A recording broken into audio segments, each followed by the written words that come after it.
하나님의 말씀은 고린도 후서 4장 13절부터 18절 말씀입니다. 말씀을 우리 함께 읽겠습니다. 기록된 바 내가 믿었으므로 말하였다 한 것 같이 우리가 같은 믿음의 마음을 가졌으니 우리도 믿었으므로 또한 말하노라. 주 예수를 다시 살리신 이가 예수와 함께 우리도 다시 살리사 너희와 함께 그 앞에 서게 하실 줄을 아노라. 이는 모든 것이 너희를 위함이니 많은 사람의 감사로 말미암아 은혜가 더하여 넘쳐서 하나님께 영광을 돌리게 하려 함이라. 그러므로 우리가 낙심하지 아니하노니 우리의 겉사람은 낡아지나 우리의 속사람은 날로 새로워지도다. 우리가 잠시 받는 환난에 경한 것이 지극히 크고 영원한 영광에 중한 것을 우리에게 이루게 함이니 우리가 주목하는 것은 보이는 것이 아니요 보이지 않는 것이니 보이는 것은 잠깐이요 보이지 않는 것은 영원함이라. 아멘. 사람은 누구나 지금 누리고 있는 것들에 마음을 빼앗기기가 참 쉽습니다. 오늘 좀 더 편해지고 싶고 내일은 좀 더 누리고 싶어 하며 좀 더 내가 풍족하게 누릴 수 있다고 한다면 그것이 가장 좋은 삶이 아닌가 그런 생각을 하기도 합니다. 그래서 많은 사람들은 지금 보이는 가치에만 집중할 때가 많습니다. 지금 내 손에 잡히는 것, 지금 당장 내가 움직일 수 있는 것, 마치 그런 것들이 인생의 전부인 양 그렇게 살아가기가 참 쉽습니다. 그런데 성경은 아주 분명하게 말합니다. 그리스도인들은 그렇게 살지 않는 사람들이다. 우리는 보이는 것보다 보이지 않는 것을 주목하는 사람들입니다. 그 말이 어찌 보면 너무나도 당연한 듯 들리지만 그런데 사실 그것을 실천하기란 쉬운 일은 아닙니다. 보이지 않는 것을 주목한다는 것은 지금 내 앞에 있는 것들을 내려놓고 아직 이루어지지 않는 하나님의 약속을 내 눈앞에 있는 현실보다도 더 참된 가치로 여긴다 하는 그런 의미가 담겨 있습니다. 오늘 바울은 우리에게 이렇게 고백합니다. 우리가 잠시 받는 환난에 경한 것이 우리에게 영원한 영광을 이루게 한다. 이 말은 현실을 지금 부정하라는 그런 말이 아닙니다. 현실보다 크신 하나님을 바라보라 하는 믿음의 초청입니다. 그렇다면 예수 그리스도를 믿는 우리가 항상 주목해야 할 것들은 무엇입니까? 첫째로 믿음의 사람은 다른 것이 아니라 내가 항상 믿음을 따라 말을 하고 있는가, 내 언어를 잘 살펴보셔야 됩니다. 내가 믿음을 따라 말하고 있는가. 우리 본문 13절 말씀인데 13절 말씀을 함께 읽겠습니다. 기록된 바 내가 믿었으므로 말하였다 한 것 같이 우리가 같은 믿음의 마음을 가졌으니 우리도 믿었으므로 또한 말하노라. 아멘. 바울은 믿음이 있기에 말했다 이렇게 이야기를 하고 있습니다. 믿음은 반드시 이게 말로 흘러나오기 마련입니다. 믿음의 사람은 항상 이 상황을 기준으로 말하지 않습니다. 상황은 다 어려울 수 있죠. 힘들 수 있습니다. 믿음의 사람은 상황을 따라 그렇게 말하지 않고 무엇을 따라 말하냐면 하나님의 약속을 기준해서 말을 합니다. 지금 상황은 그렇지만 하나님께서 이렇게 약속하셨기 때문에 이렇게 뒤에 약속을 붙이게 되더라는 것이죠. 우리는 흔히 어떤 어려움이나 고난이나 고통이나 아픔이나 이런 슬픔들이 몰려오게 되면 그런 생각이 들 수 있죠. 이게 언제 끝나지? 이게 언제 끝나나? 왜 나한테 이런 일이 생겼지? 누구나 이렇게 생각할 수 있습니다. 그런데 믿음의 사람은 그러한 상황 속에서도 고백이 달라지더라는 거죠. 그래도 하나님은 나를 붙드신다. 지금 이 과정 속에서도 우리 주님은 일하고 계신다.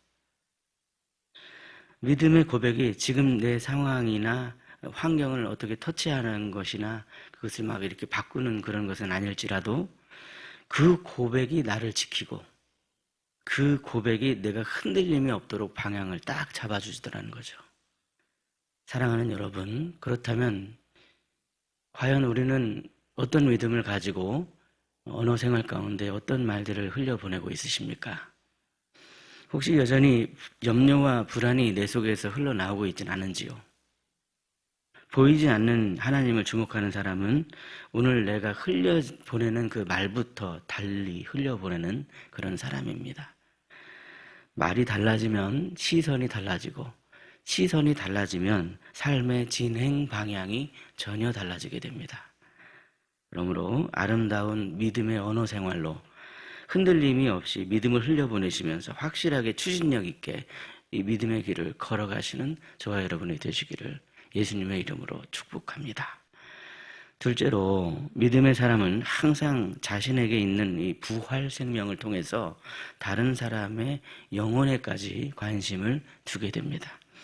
본문 14절 말씀을 보시면요, 바울은 주 예수를 다시 살리신 이가 예수와 함께 우리도 다시 살리실 줄을 안다, 이렇게 이야기를 하고 있습니다. 이러한 확신이 있었기에 그는 어떠한 환경에서도 흔들리지 않을 수 있었습니다. 그리고 나서 15절에서 바울은 더 깊은 고백을 하죠. 이는 모든 것이 너희를 위함이니, 그랬습니다. 바울의 시선은 항상 자신을 넘어서서 다른 사람에게로 향하여져 있는 것을 보게 됩니다. 믿음으로 산다는 것은 예수님의 생명이 내 안에서 흘러넘치는 삶을 의미합니다. 그런데 그 흐름은 항상 내 안에서 머물다가 맴돌다가 그냥 끝나는 흐름이 아니더라는 것이죠. 내 안에 임한 생명의 은혜는 나 혼자만 편하면 된다는 그런 방향으로 절대로 흐르지 않습니다. 그런 흐름이 안에서만 맴도는 것은 마치 호수에 물이 흐르지 않고 가만히 고여있는 것과 똑같은 것이죠. 은혜가 가득한 그런 호수에 물이 가만히 흐르지 않고 몇 수십 년째 그렇게 있으면 어떻게 되겠습니까? 겉으로는 멀쩡해 보여도 그 밑바닥을 가서 보면 물이 점점 더 썩어질 수밖에 없더라는 거죠. 은혜는 흘러넘쳐서 우리 주변으로 흘려보내야만 하더라는 겁니다. 우리가 믿음으로 살아갈 때 과연 우리 주변에 있는 사람들은 무엇을 보게 될까요? 예수 믿고 완벽해진 우리의 모습을 보게 될까요? 물론 우리는 그것을 기대할 수 있지만 사실은 그것보다는 우리가 연약하다는 그런 모습들을 보게 되겠죠. 완벽하지 못해도 그 연약함 속에서도 꺾이지 않고 빛을 발하는 우리를 보게 될 것입니다. 아, 저렇게 연약한데, 나랑 똑같은 사람인 것 같은데, 완벽하진 않은 것 같은데, 그래도 저 안에 누군가 신이라고 하는 존재가 있나 보다. 그 신이라고 하는 존재가 저 사람에게 빛을 비춰서 그 빛이 흘러나오나 보다. 이렇게 삶을 살으라고 주님이 우리에게 은혜를 주시고 빛을 비춰주신 거 아니겠습니까? 우리는 이유 없이 버티는 사람들이 아니라 예수님의 생명이 흘러 넘쳐서 사람들에게 그 은혜를, 사랑을 흘려보내는 사람들이더라는 사실입니다. 그런데 여러분, 우리가 만일 다른 사람의 영혼에 관심을 가질 때 사탄은 그러한 관심을 그냥 가만히 내버려 둘까요? 사탄의 입장 생각해 봐야죠. 왜냐하면 이것이 영적 전쟁이기 때문에. 가만히 내버려 두진 않겠다, 이런 생각 정도는 하고 있어야죠. 어떻게든 빼앗기지 않으려고 방해를 부리기 마련이라는 겁니다. 그러므로 여러분, 이것은 영적 전쟁이라는 것을 기억해야 합니다. 당연히 고난이 있습니다. 나 혼자서 감당하려고 하면 안 됩니다. 내가 세상 끝날까지 너희와 항상 함께 있으리라. 왜 주님이 그렇게 말씀하셨습니까? 왜 그것을 잊지 말라고 하신 걸까요? 너 혼자 싸우는 싸움이 아니라는 겁니다. 그러므로 여러분, 우리에게 예수 생명이 있고 우리가 그 생명을 나타내는 사람이라고 해서 고난이 완전히 끝난 게 아닙니다. 오히려 하나님께서는 우리의 그 고난을 통해서 일하십니다. 우리가 약해질수록 우리 주님의 능력은 더 선명해집니다. 그러므로 오늘 우리가 주목해야 할 것은 절대로 내 능력이 아닙니다. 내 안에서 일하시는 예수님의 생명입니다. 그 사실을 기억하며 내 안에 있는 예수 생명을 통해서 그 생명의 능력으로 다른 사람을 주님께로 인도함으로 하나님께 영광을 돌리시는 저와 여러분이 되시기를 예수님의 이름으로 축복합니다. 셋째로 우리는 눈앞에 잠시 보이는 걸 바라보지 말고 영원한 걸 바라봐야 합니다. 본문 16절을 보시면 바울은 그러므로 우리가 낙심하지 않는다 이렇게 말합니다. 어떻게 그가 낙심하지 않을 수 있을까요? 겉사람은 점점 나이 먹고 늙어가고 쇠하지만 속사람은 날마다 새로워지기 때문이다 그렇게 이야기를 하고 있습니다. 사실 겉사람의 쇠함은 누구나 경험할 수밖에 없는 우리의 연약함입니다. 누구나 경험하게 됩니다. 우리의 몸이 다 그렇습니다. 세월이 흐를수록 육체는 점점 더 쇠하여집니다. 제가 엊그저께도 어느 성도님께 주름 관리를 하려면 이렇게 하고 이거 바르고 저거 바르고 하면 되더라고요. 막 제가 이렇게 마치 아는 것처럼 떠들었지만 뭐 그렇게 이야기를 한들 우리의 육체가 별게 있겠습니까? 시간이 흐르면 다 조금씩 낡아지고 점점 더 쇠하여질 수밖에 없는 것이 우리의 겉사람의 모습, 겉사람의 한계이더라는 것이죠. 겉사람이 하는 일도 그렇습니다. 여러분, 우리가 하는 계획이 항상 잘 됩니까? 늘 어떻게 계획 세워도 계획은 틀어지는 것 같고, 그래서 내가 기대하는 것이 늘 어긋나는 것 같은 그런 실망감, 그런 낙심, 이런 것들이 막 우리에게 찾아올 때가 있죠. 그런데 바울은 그 모든 겉사람이 겪게 되는 현실을 한 문장으로 그냥 싹 다 정리해버립니다. 우리 본문 17절 말씀입니다. 17절 말씀을 함께 읽겠습니다. 시작. 우리가 잠시 받는 환난에 경한 것이 지극히 크고 영원한 영광에 중한 것을 우리에게 이루게 함이니. 아멘. 예.